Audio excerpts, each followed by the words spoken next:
does as she's told, but no one told her to call the fire department. It's 10:21 by the office clock. 6 minutes after Judy Adams first saw smoke coming through the transom. Room 224 is taking smoke around the sides and tops of the transom and the door.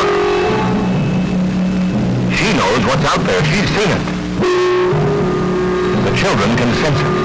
30 small pairs of eyes reflect the same question. Teacher, what do we do now?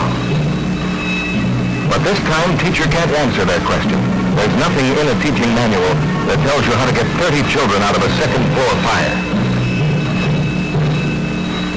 So she tries the only thing she knows that may forestall the panic that is sure to come. She tells them, we'll sing, boys and girls, loud, and when we're through singing, help will be here. Help is on its way. 1 minute after the school alarm rang, a passerby saw smoke and tripped the street alarm box. Other calls followed. Engine and Ladder Company 35 and Battalion 5 roll out of this station. Other companies respond to fill in the assignment. This company, returning from another call, receives the alarm on radio.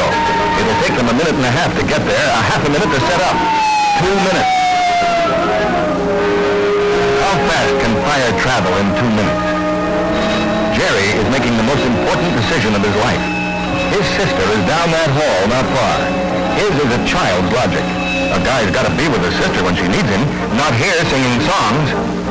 He figures he can make it all right if he holds his breath and runs close to the floor.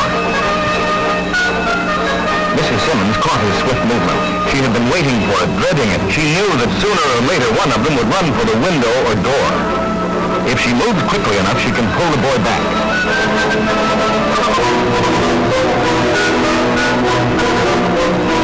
From the areas unobstructed by the smoke or fire, the pupils are leaving in fire drill order, most of them still unaware there is a fire. And as they pour from the school, fire apparatus moves through the city streets, past homes, markets, office buildings.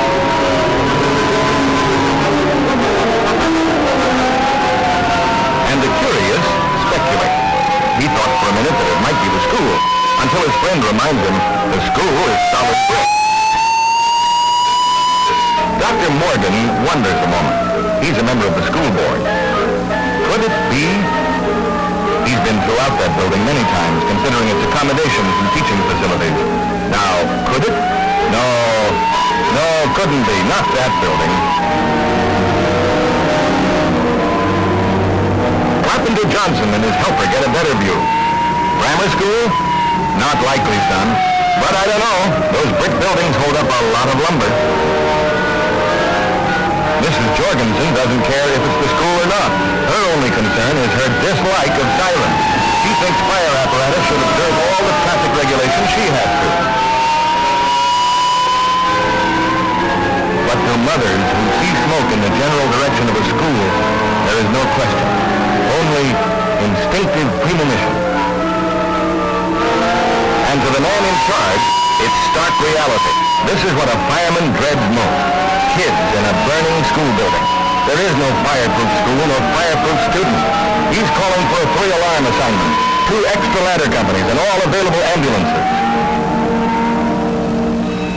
The 2 minutes are up, and in 2:24, singing has stopped. It's fire out there now, not just smoke, and it's coming inside. First the transom, now the door. Dense smoke, hot and black, hides panic in a classroom filled with terrified, choking children.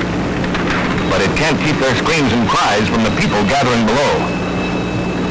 Nor can it hide the sight of stronger ones who have fought their way to the window and prepare to jump. Don't jump! What do they know of the heat on your back and the fire in your throat? Down there, there's air to breathe.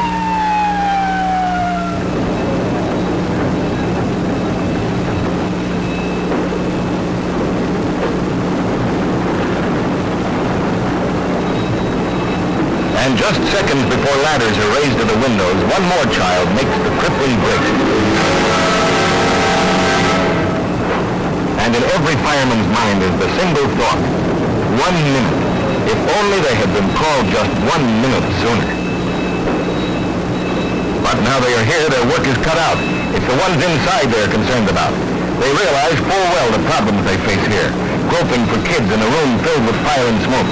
The danger of panic-stricken children at a second-floor window fighting to be saved from a fiery death. And the hazards of carrying them down ladders. This is the situation that develops before the eyes of the parents, friends, and neighbors in this district who now want so desperately to save the lives of their school children. But their efforts are too late. This is a job for trained firemen. The fire has spread rapidly to other parts of the building. These classes were delayed by smoke-blocked corridors and had to be rerouted. They know it's a real fire. They breathed the smoke and felt the heat, and they're glad to get out. The fire has now grown into a flaming red monster within the building. And as more companies arrive, the chief in charge directs them. More ladders, more hose lines, more men to combat this uncontrolled inferno. More men to search the classrooms, to reassure, gain entrance, and effect rescue where little heads have been seen.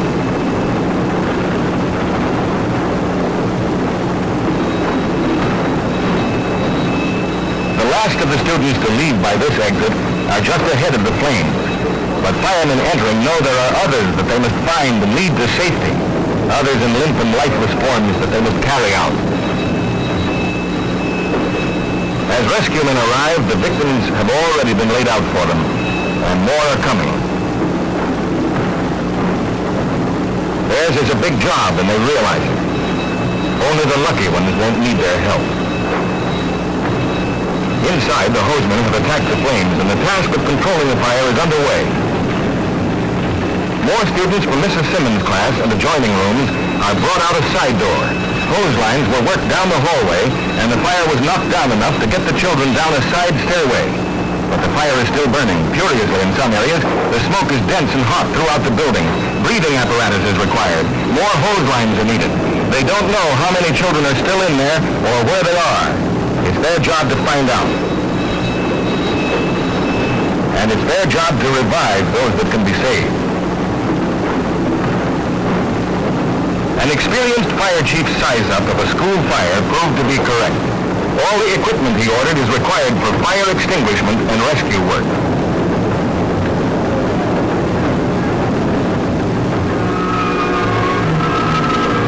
And a mother's premonition of a fire in her children's school also proved to be right. All her fears are graphically portrayed in the terrible spectacle before her.